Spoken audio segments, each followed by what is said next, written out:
Here we go. Welcome to the Spaghetti Junction podcast. My name is Bruce, My name is Gareth. and we talk about things we just don't know where they're going to go.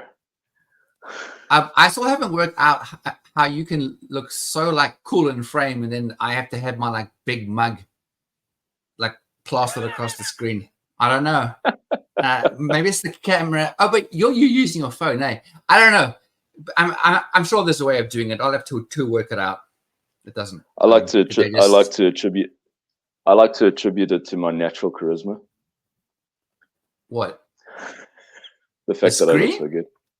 Yeah, Oh, oh. it manifests. My charisma manifests through the phone, basically.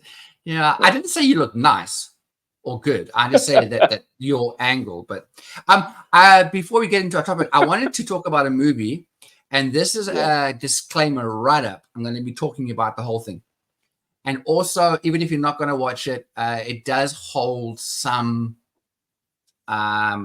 Best way of describing it is uncomfortable subject in it. Okay. And in fact, I'm actually going to hold on, bud. I'm gonna actually. I just realized it now that there's actual. It actually is one of not many movies that it actually has a disclaimer at the beginning. Yeah. So that's when you know. Um, okay, here we go. Just to, Um, yeah, just to caveat, this is unexpected. I don't know what movie Gareth wants to talk no, about. you So. don't. You haven't watched it. It's the kind of movie that I can explain it. It's the kind of movie that I'm watching that I like to watch, but I don't like to watch because it shows the unsettling nature of humanity I when get you. All right. when there are less rules around. And Ooh. Okay. no, it's Okay. not ooh. No, it's not ooh. I was going to use the Okay. words depravity is a word. It's not for everybody to Uh. watch. No, Okay. it's not a no rules. Let's go and do the purge. This is below that. This is like what would some human what would humans do if they could get away with certain things. Um, I see. Okay. um, yeah, it's not a positive feel good kind of movie. It's not a I'm going to go out and jump in my car and chase people around and no the I guess you can think of the Purge, for example. It's not that kind of Okay. thing. It's Mm. based more on human nature and Yeah. um, how easily it can be. I guess, and I have used the word before, but how easily it can be broken down. How easily it can be broken down to the bare Carnal um, nature, carnal basically. nature. Exactly, Yeah. exactly. Yeah. Yeah. No, humans are There's humans can get like that. It's quite scary It's very how. scary, actually. So I don't always watch that kind of movie, but once in a while I will. It just Mm. interests me as in like what it's. But all the ones that I've watched um are what did I say the word was are very disconcerting. No, there was a word I was using. The Depraved. very Depraved. depraved. Yeah, and also kind of like makes you wonder about humanity in general. There's a movie which also, if you don't like that kind of thing, do not watch this one. Sorry, not the one that I'm going to talk about. There's a one that I watched, and it left me just so Scarred. concerned. Oh no, scarred for sure, but not yeah, Yeah. no, but like for real, like it Mm. scarred me. No, this one seriously messed with my brain. It's called Blind. It's with Blind. Okay. yeah, no, you won't want to watch it. Blind. It's basically with Julianne Moore, and I won't get the full description right, but it's basically gets to a point when a disease um, over like the point of I think 24 hours, it turns people blind. It's just like Okay. all of a sudden you Exercise. cannot see. Wow.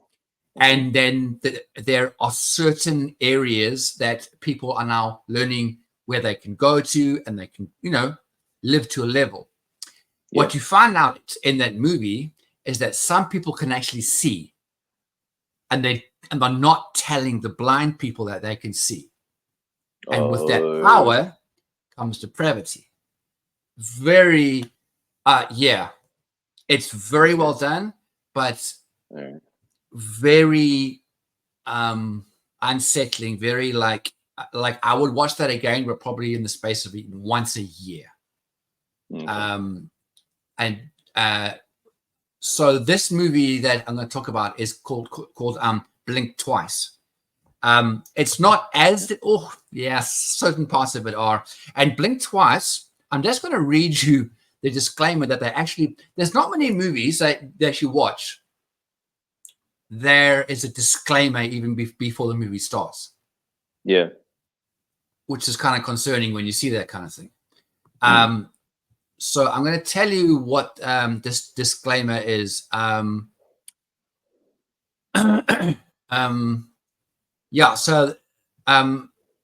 ahead of the movie's big release, Amazon Studios released. It was on their social media pages. Although when I watched it, it was like on the screen, so I'm not sure. Anyways, they released a content warning on their social media pages, warning viewers that some of what might happen in the film might be too triggering for viewers.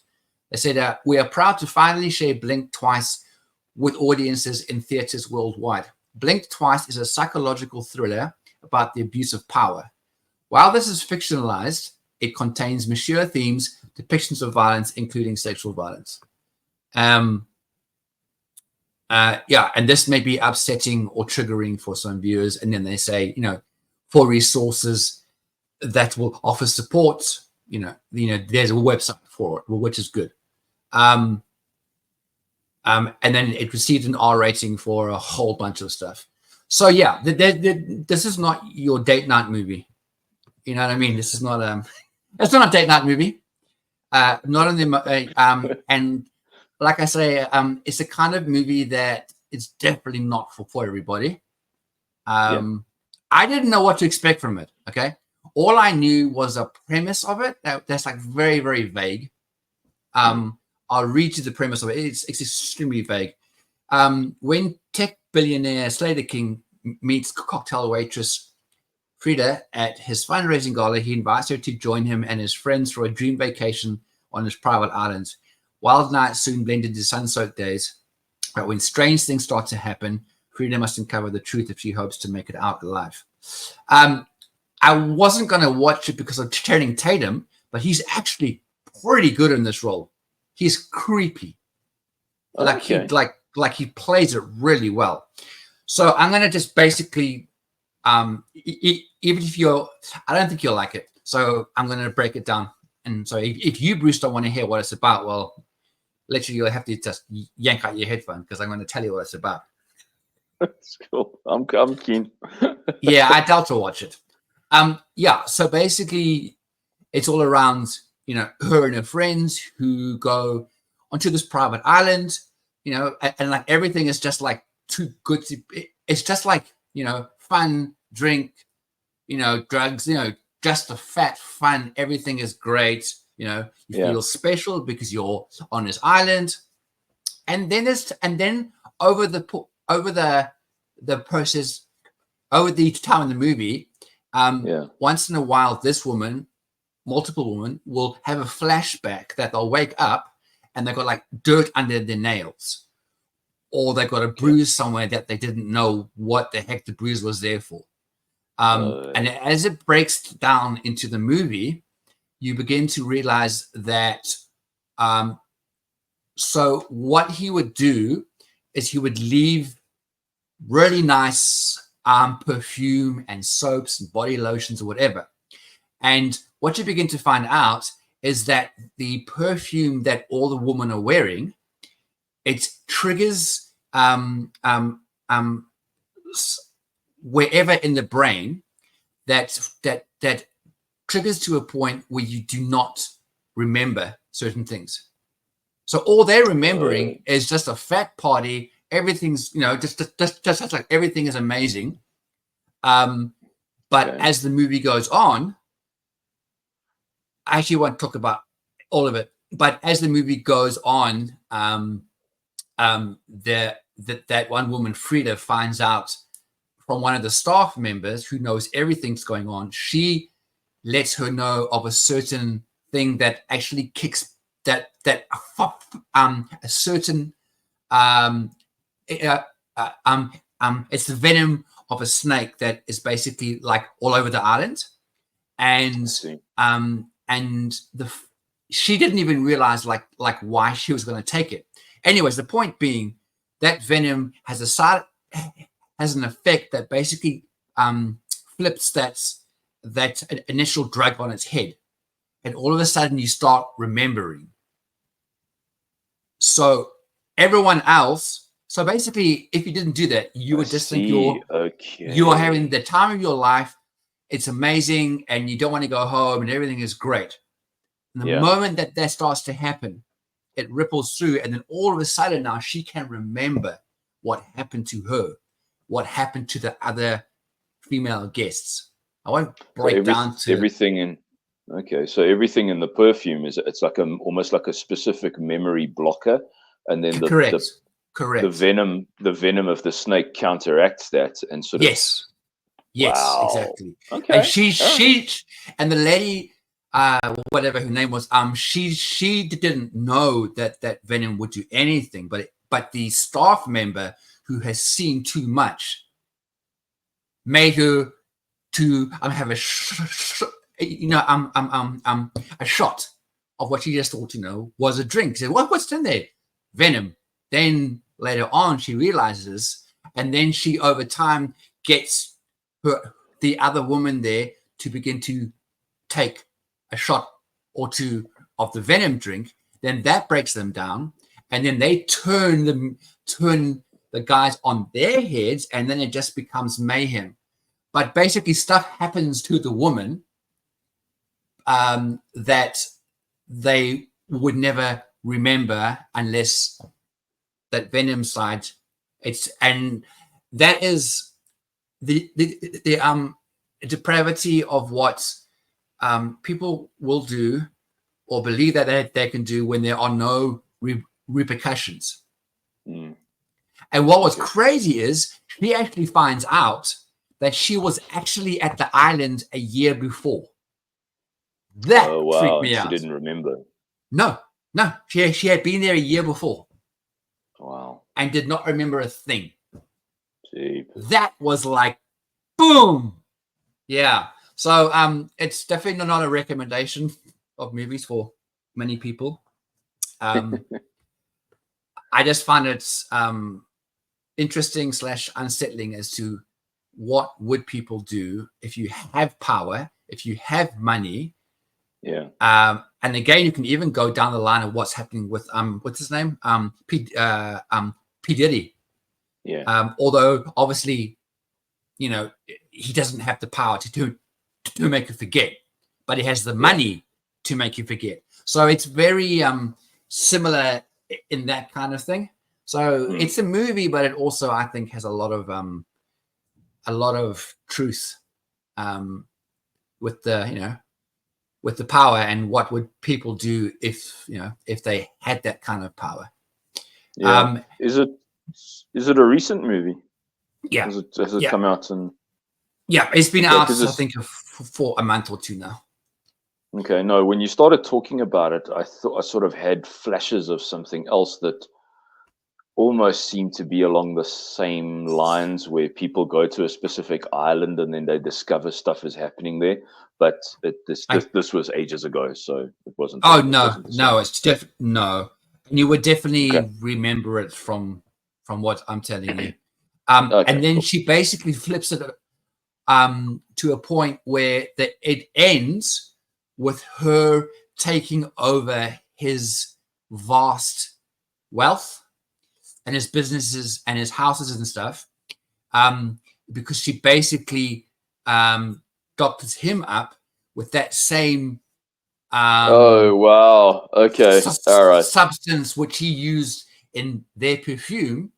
She gets him to use however she does it every day, and he does not remember. And all he believes is that she's the one in charge. She owns everything. Wow. She is the money. So it was quite a little bit of a screw you kind of world, which I thought was actually quite clever, actually. Okay. All right. So, anyways, like I said, it's not for everybody. I don't endorse it at all. I just it's just find it like I hate what happened. Obviously, Yeah.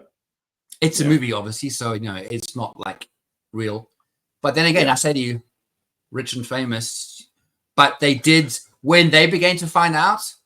Oh, dude, she's mayhem, and all the guys basically died in various ways, which you can imagine by 4 or 5 really angry women.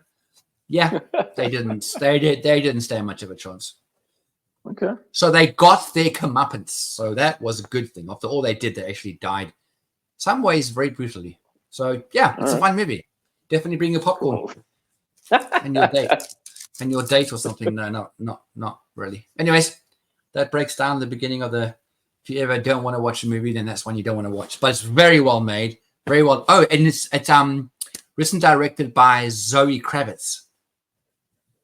It's her first. Oh, movie. It's Lenny Kravitz's daughter. Okay. Correct, and it's her first movie which she's done, and it's underneath the banner of a movie company called A24. And they seem to be doing a lot of non-Hollywood kind of style movies, and yeah, but they're really, really good at it. So it is good.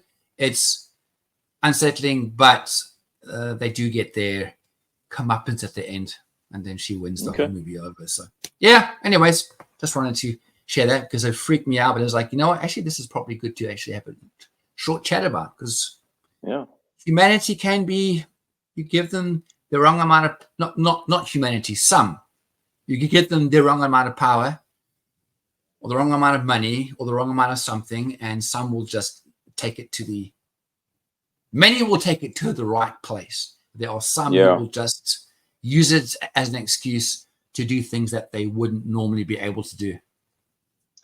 I think that's also why I enjoy anything to do with post-apocalyptic subjects where society is completely broken down and there are no laws and no rules. Yeah. And the psychology of human beings who remain decent and humans who just let that carnal side of them take over. That's it. That's exactly what it is. Kind of like, and you kind of like, I always think like, okay, how would I handle myself in those kinds of situations? And because it's not just a breakdown of it's the breakdown of human decency that we. That's exactly what it is in normal society. But then, 100%. when there are no rules, when there really are no rules, and no one is there to really enforce anything, can you still be that decent person? Are you still able to keep that decency? Because I believe it'll have to be a very conscious choice. Absolutely. And a lot of people will go, well, screw it. This is animalistic. This is freedom on the most basic animalistic level. Yeah. Survival of the fittest. Let's go. Yeah. And so interesting psychology about that. I think you definitely nailed it on the head. It's exactly that kind of movie, is it? Absolutely. It's like that one group will just go, no one's going to really watch us, so we'll just I mean, it's almost like The Purge, but which is also a messed up movie. It was fun to watch, I guess, but that was only for like 24 hours. Did you watch the Forever Purge? I'm sure I asked you about it. Yes, okay. Yes, you have. You have watched that. I have. Yeah. Cool. Yeah. It wasn't bad. That was cool. Bad. I enjoyed it. It was good. Yeah. it makes me think, and this is very, very quick. It makes me think of America. I think it was 2 days ago. It was the it was the baseball World Series, which I also laugh because World Series, it's only teams from America. So how's the World Series? Yeah, I have no that cooking makes me clue. laugh as well. How's the World Series? So Cleveland versus, like, I was like, you're from America, aren't you? Yeah, no, it's the World Series. But America is the world, didn't you know? It's the world, you're right. It's a planet on its own. So the team that won, I can't remember, sorry, which, I think it was Detroit, I think. But anyways, wherever it was, most people excited, jump in cars, horns, fireworks, the whole system. That little section of degraded people, I don't know if they're degraded, but this kind of thing which we are talking about, they went out, they burnt a bus, they broke into shops, they stole a whole pile of things, burning buses, and it's like, you won a sports event. How can the 95% of you act like human beings, but a 5 or 10, 99, 95, or 5 and 10% of you just see it as a good excuse to act like a depraved version of humanity for a night? Yeah. Anyways. Yeah, unfortunately, I did see a thumbnail come up where I heard it was. I think it was in LA or something that they were having all these. Yeah. Well, there you go. It's LA. Welcome to California. Yeah. So that ends the first part of the podcast. And that's the podcast, all about human depravity and how the good can still win. That's actually a very good title. Anyways, and now we're going to go. And now we're going into fighting. Yeah, which is actually nothing to do with what we've just discussed, because it's more controlled. This one, it's not out of the. It's definitely something inherent to human culture, and it's a cultural thing. It's not. Yes. Yeah, it's not a. It's a very organized and very disciplined pastime and sport. Yes, it's not completely depraved. We're not watching. No, we're not watching. It's not. We're not watching people fight to the death in the arena. Although I think that's coming. I've predicted it's coming. Oh, it's probably, dude. There's one. The way we're going. Somehow. Oh yeah. There's a YouTube channel that I found. It might have just been linked to the fighting things which I've been watching. Yeah. And like literally, it's literally a fight club, but like a real hardcore. They film it. There's like 9 or 10 people there, and they record it, and it gets smacked up on YouTube. And it's full. And is it full like bare knuckle fighting, no holds barred? Yeah. Oh no, it's flat everything. I know. I watched the first 2 minutes thinking that it's probably like a YouTube channel where they block things, and it's like I'm edited well. Nope. Anyways, it's very interesting. YouTube will allow that without blocking it, but then they shadow ban Joe Rogan talking to Donald Trump for 3 hours. I'm like, yeah, I don't get it. They have their own. There's a pretty good interview, by the way, if you ever want to watch it. I actually didn't, because I don't like Trump, and also Rogan. No, I won't watch it, but I mean, Trump is Trump, so he's also very, very entertaining and stuff. So I'm sure it was good. Rogan, I don't know, because he seems to look like oscillate between the different people and different views and different beliefs, and he kind of like, so yeah. Anyways, good on him. Anyways, moving on to our topic that's a little bit late. Sorry, guys, but that's just where we're at.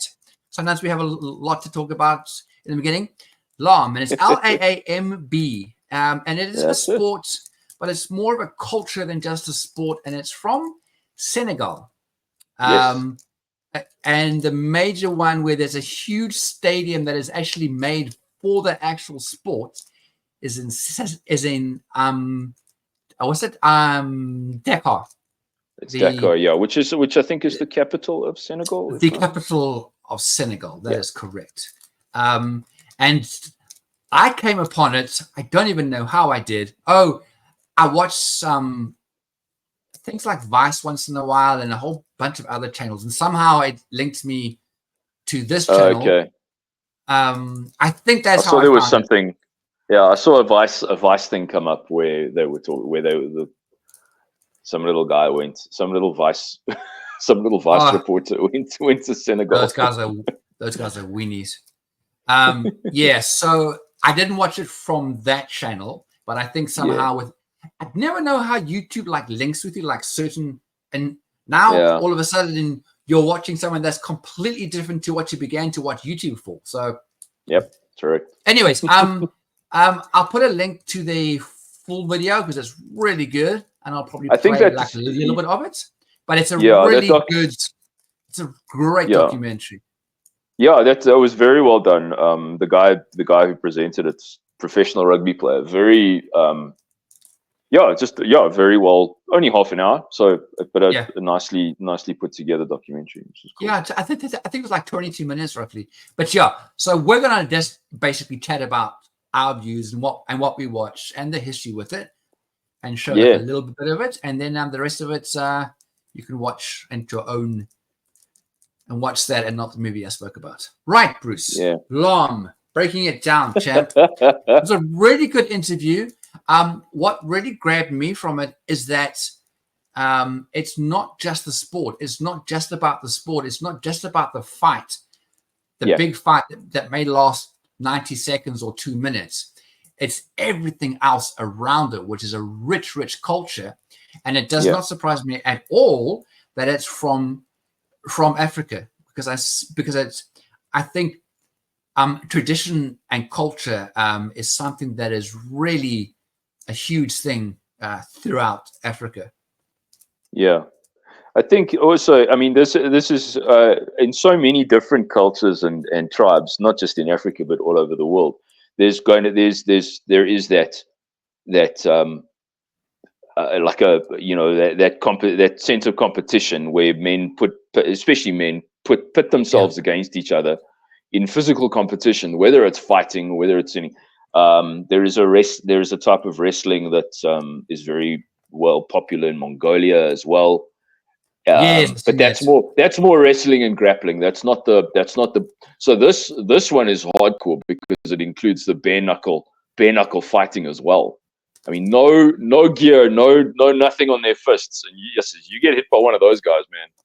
Woo! I saw the one clip of the guy. He just takes a one right cross and the guy one shot on the ground, stone. I'm like, like literally they began the fights within 2 seconds. He just goes in. It was over. Just dropped him. Yeah. And that's probably more. That's also it's probably more of a real way that people fight, because I mean, obviously, fights in the movies are never real, and most fights in any way end up being like a grappling match anyway. So, but this is obviously taking skills. I saw on that interview where he talks about they combine traditional wrestling with the disciplines of Olympic wrestling, and everything sort of melds it. Almost like a Senegalese version of MMA, if you like, because it takes all those disciplines, mixes them together. But it's hardcore because of the fact that there's no protective gear involved. I think it's probably a little bit more brutal than our UFC. Yeah, I mean, punching someone is a dangerous thing to do. You can badly injure someone. You can go so far as to actually kill someone with a punch if you punch them in the right way, which is very scary. Yeah. So but and I mean, and then they've got the spiritual aspect of it as well, with different different aspects of their culture, whether they're we can break that down if you want, because there's a lot behind that as well. Yeah, I mean, obviously, with a lot of African cultures, you've got their own beliefs. It's not only Christian beliefs, but it's they've got They have what is called what are they called? What's the guy's name? It's like a shaman. they have I wrote it down.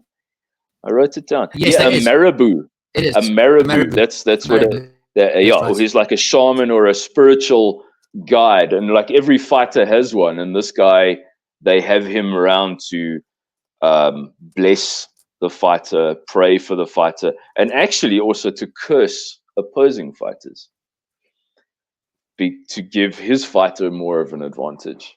So there's a lot of that, and there's it's like, and they were saying, if you go into a fight without that guy in your corner, you pretty much setting yourself up for failure. So they take that very seriously. Can we circle back to that?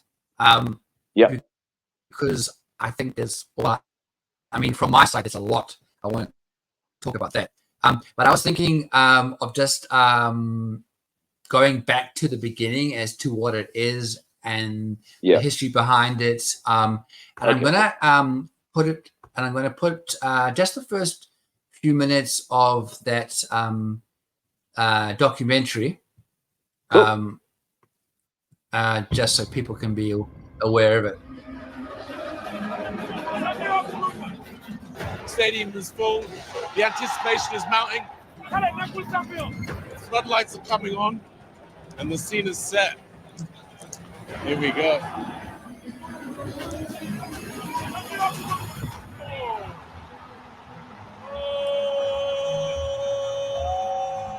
That's the shot. Nice, the coordination block.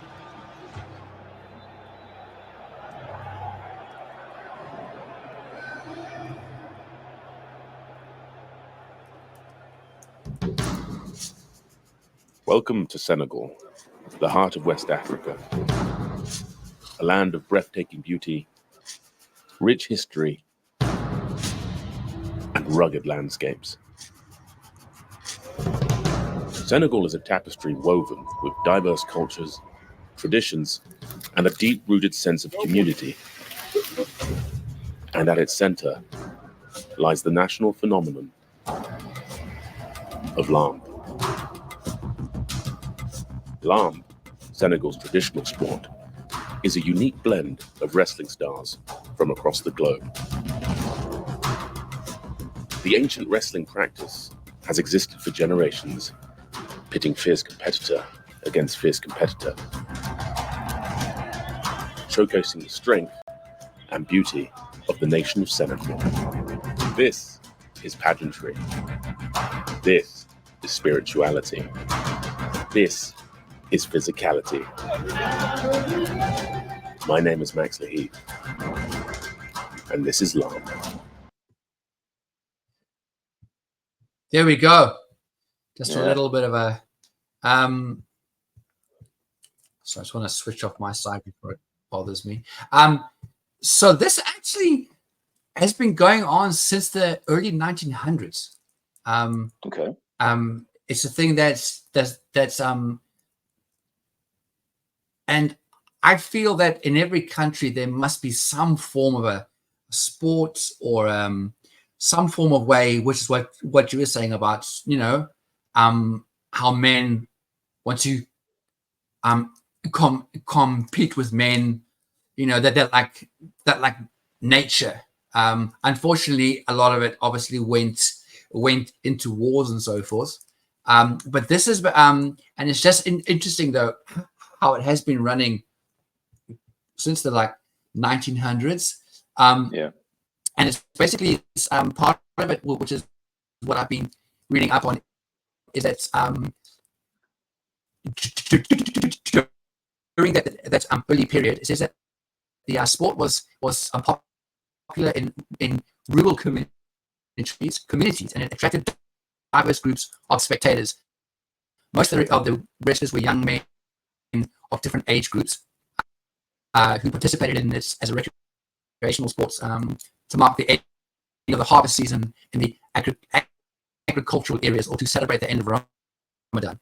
And then over the years, they're saying that it attracted a larger fan base, and it became more monetized as well, with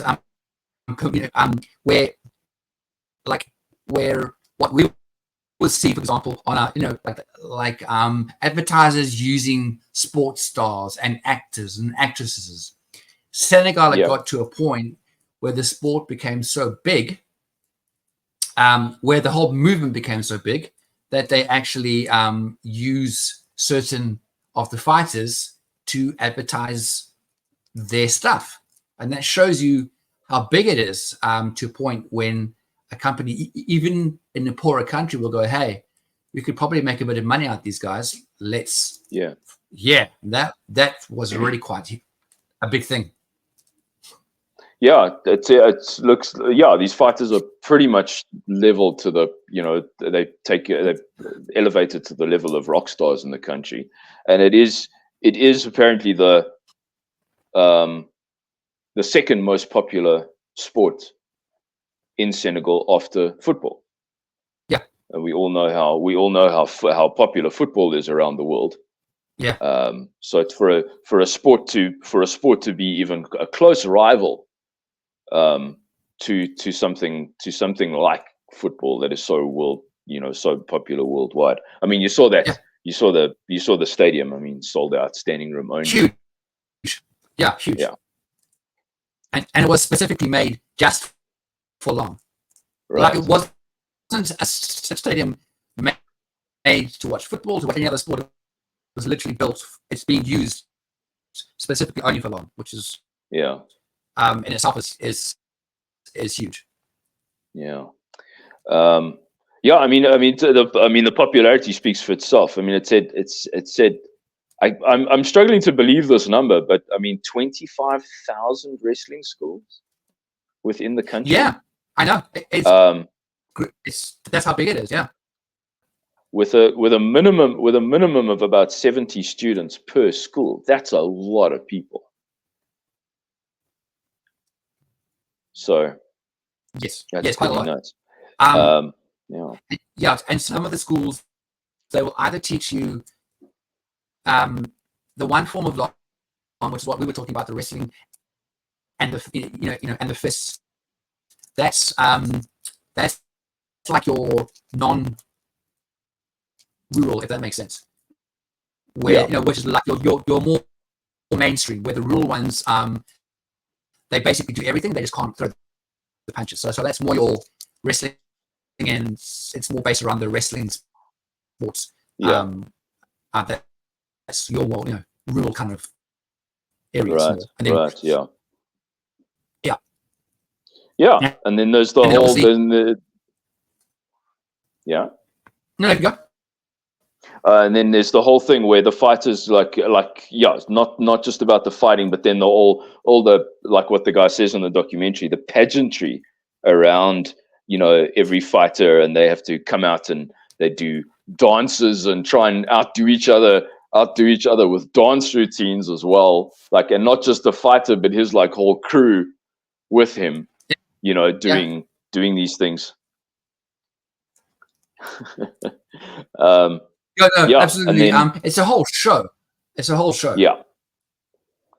Yeah. And then So then with regards to the basic rules, as far as I understand, it's won by either you can just knock a guy out straight, or if all four limbs are on the ground. So say he's down on his knees, whatever, or if his back, or if your opponent's back touches the ground, the fight's over. Yeah, that's it. Yeah, that's it. Yeah, exactly. So what I find quite interesting, just from the stuff that I saw, it seems like once they go into the grappling, when they take it to the ground, or they start with the actual almost wrestling side of the fact, and they're kind of grappling, but maybe they're still standing. They don't go very much into the hitting, whereas in MMA, in the grappling, the guys will punch. The guys will be punching and stuff like that. Whereas this one, it seems to the punching, the throwing of the punches seems like it's when they're still standing, and then they don't incorporate the punching into the wrestling aspects. But once they start grappling, they only grapple, kind of thing. For sure. That was something that I observed. Maybe that's one of the rules. No, I don't think so. I just think that rather the first goal is to knock you out silly. Then if you can't, then I'm gonna and maybe even in that wrestling they are blocking the person off from hitting them. But yeah. It's not like, as you're saying, it's not MMA level. Yeah. But very, very, very interesting, very brutal.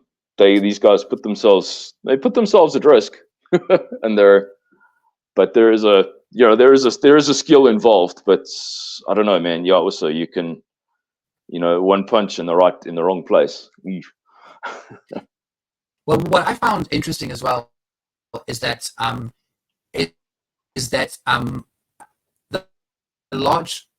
the high percentage of people, of the men who get involved in it, they come from underprivileged backgrounds, and a lot of them don't have higher education. And it's the thing with the young guys is that they see it as possibly an opportunity to make money, from it, which I guess is why there's so many different wrestling schools out there.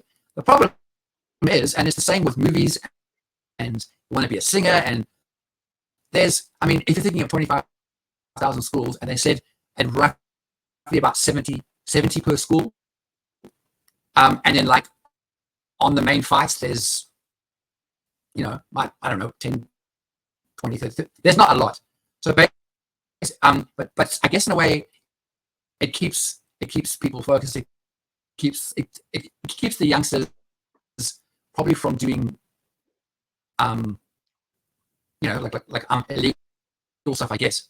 But it's just, I just find it interesting that of the demographic that gets involved. And how popular it is. And it began a point when it used to be frowned upon because it could get quite bloody. But then it got to a point where a lot of the main fighters became like role models, and I think that's then when it picks up and actually became something. And as you say, it's a whole event. The fighting obviously is part of it, but the fighting might take a minute and a half. It's over. But it's all poised, and the actual. I was going to talk a little bit about the spiritual side of things. Is that can last up to 2 hours. The actual preparation for it, after all the dancing is done, they still do the getting ready for the actual fight. And that in itself, so like I say, the whole fight's a minute, or like that first thing we saw, 2 seconds. But it's but it's the precursor that actually makes Laamb what it is. So it's all the preamble. Apparently they kind of get there at like 3 PM, but then you have to wait until about 9 at night for the actual sort of main event. There's obviously smaller. Or am I wrong? Well, from what I was seeing, you get there at 3 and then it ends about 9 o'clock. So yes, it builds up until later. Obviously smaller card fights, the opening fights, all that kind of thing, several of those ones, and then you've got the main event with the 2 main fighters or whatever. So a lot of it is like your boxing and MMA. It's the same kind of thing. And give the people a spectacle, give other people a chance to showcase their talents in that. So